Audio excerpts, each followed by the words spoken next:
Hi, Sarah from Behind on Books here, and today I wanted to talk to you about some of my favourite books. So, I've tried to make it a shortish list. I mean, I've got 1, 2, 3, 4, 5, 6, 7, 8, 9, 10. That's a good number. I didn't count them beforehand. Um, and I don't know about you, but my favourites can kind of chop and change depending on my mood, but then there's always those certain stories that kind of stay with you, or an author that you just will love the writing of regardless of what they're writing. So I've tried to pick kind of a mixture of some of my favourites for different reasons. So first I have Hysteria by Miranda.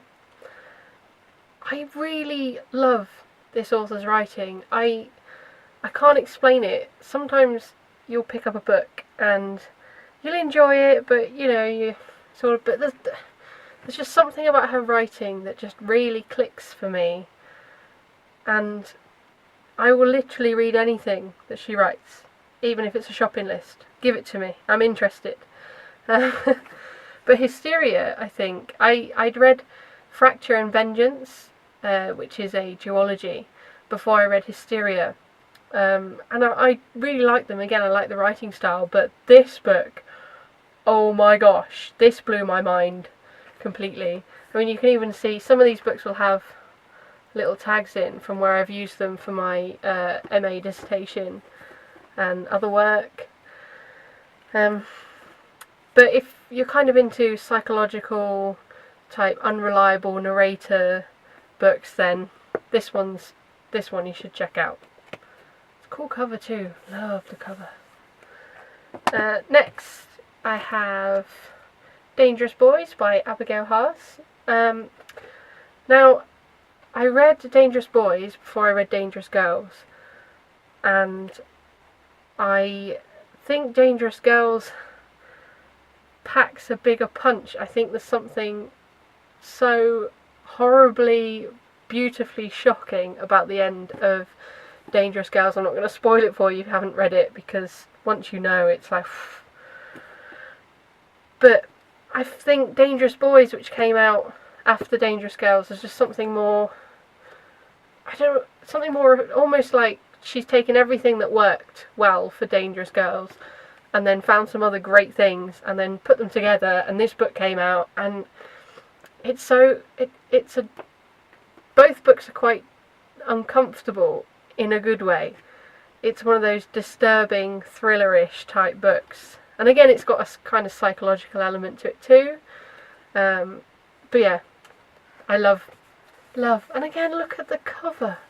It's beautiful. The Unbecoming of Dyer by Richelle Hodkin. So, the first book in this series, I thought it was okay.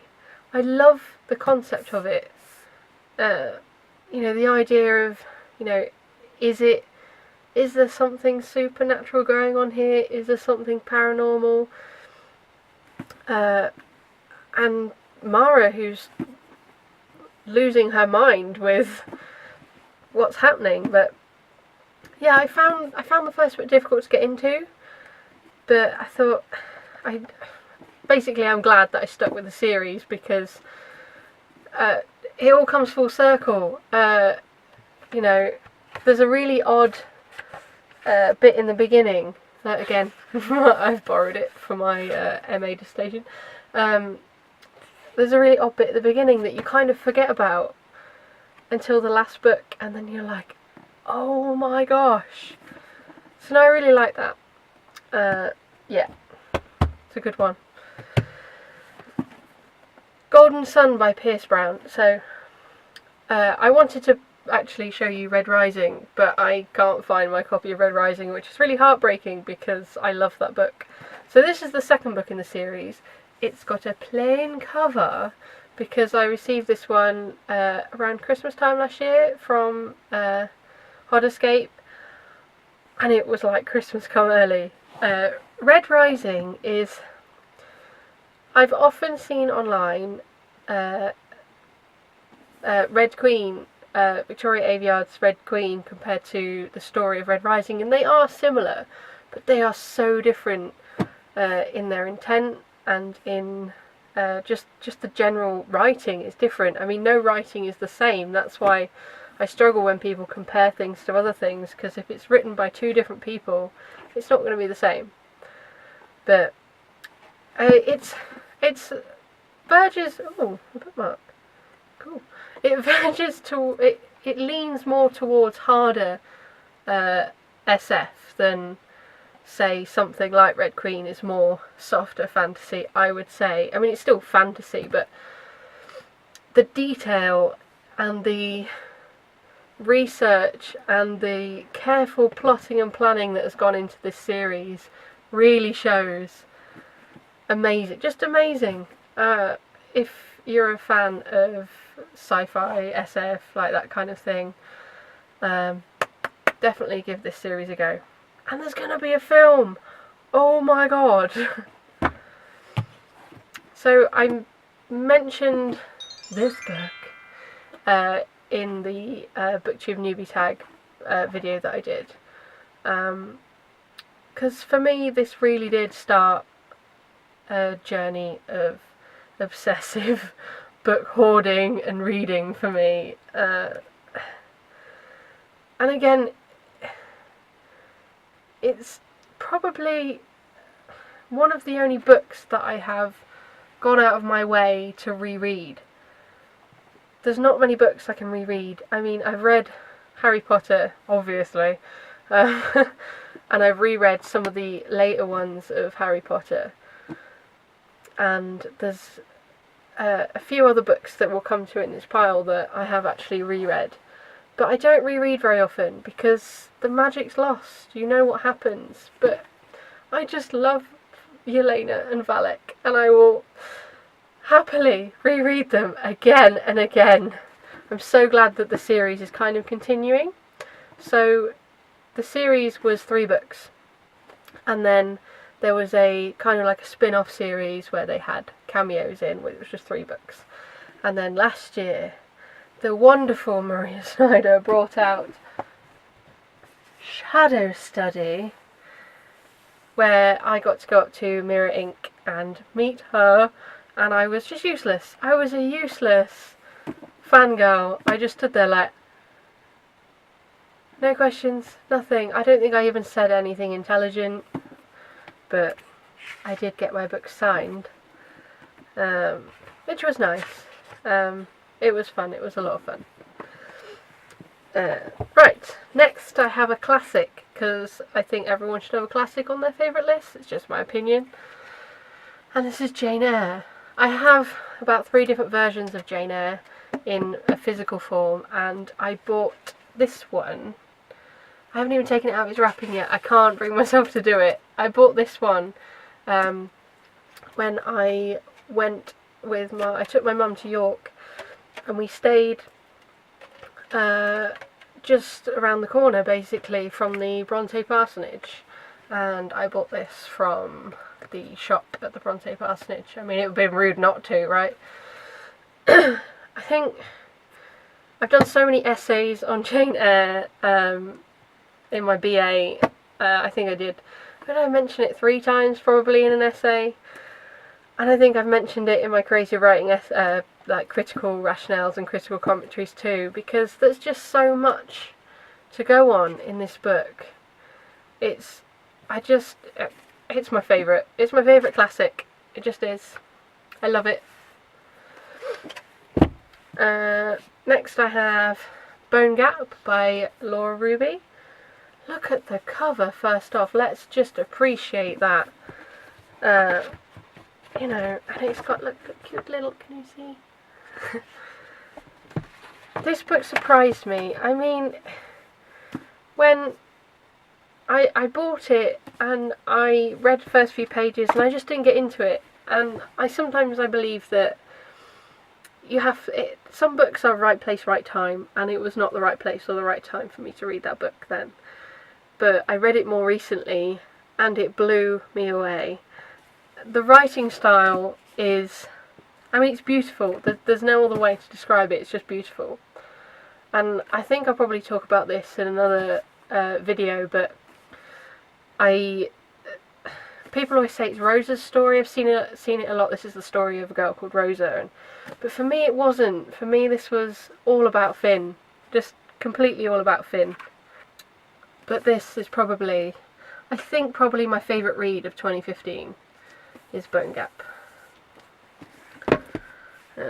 Okay. The Vampire Armand by Anne Rice. I owe a lot to this book. I read this book before I read Poison Study by Maria Snyder and got all back into books again, but I was attracted to the cover. Don't judge me. I judged it by cover, but don't judge me. And I loved the Interview with the Vampire film, and I wanted to give Anne Rice a go.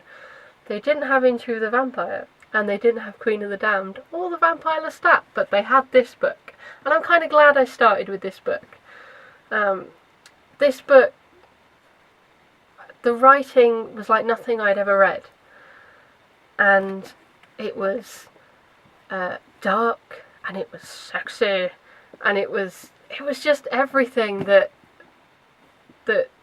should be in a book like this. I mean, and it urged me to start writing for myself. So, thank you, Anne Rice. I thought I'd put in a piece of non-fiction. I mean, it's technically not non-fiction, but The Opposite of Loneliness by Marina Keegan.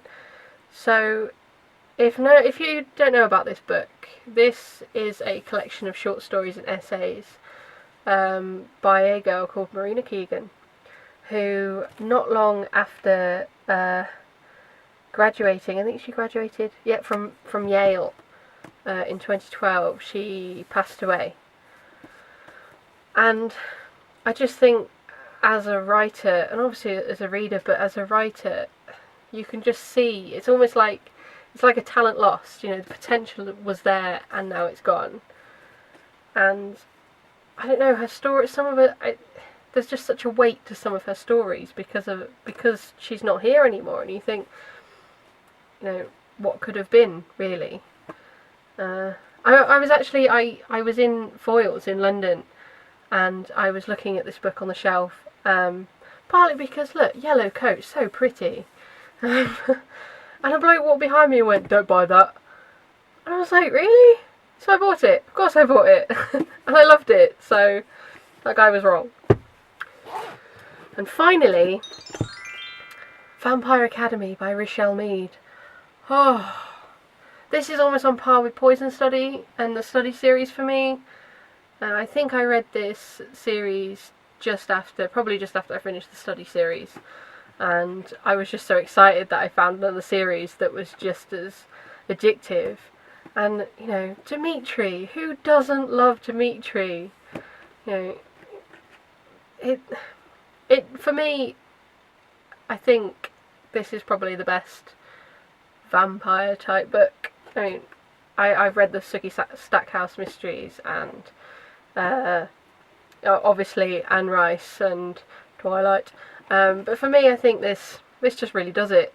I just love it. So yeah, those are some of my favourite books. I mean, there probably should be some honourable mentions, but I could be sat here for a long, long time, and you would be very, very bored. So I want to know what some of your favourite books are. So leave a comment below. Again, you can get in touch with me on Twitter. You can come visit my blog. Until next time, bye!